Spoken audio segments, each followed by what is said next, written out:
What's up mga ka-J-Nice? Third week ko na pala ngayon sa physical therapy. Kaya sanay-sanay na rin tayo sa routine. Kulitan at asaran muna kay na Mama at Zane. Ayan, nandito na ulit kami. Sanay-sanay na rin ako sa lamig pati sa tahimik guys. Pero ako lang naman nag-iingay dito. Bago mag-start ang exercises, chinek mo na ulit ni PT yung alignment at kung may sumasakit pa ba sa likod ko. At dito naman, kukuryentehin ako ni PT. Akala ko masakit. Yun pala, hindi pala. Akala ko kasi parang injection eh. Napaiyak pa ako bigla. Kaso napapaiyak ako dahil sa kiliti. Akala nyo ba tapos na? Ako rin kasi akala ko rin eh. Todo stretch pa rin tayo sa neck at shoulders habang nakaupo.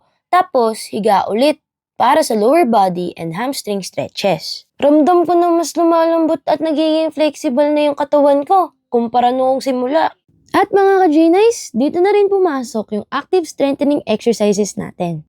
Lying down back extensions para sa upper back strength at wall stretches naman para sa chest at shoulder mobility. Medyo ramdam pa rin yung muscle burn, pero ramdam ko na rin mas nag-i-improve na yung physical conditioning ko. Kumpara nung simula, konting tiis na lang matatapos na din tayo. So that's all mga ka-J-Nice. Follow me on my next vlog. Bye!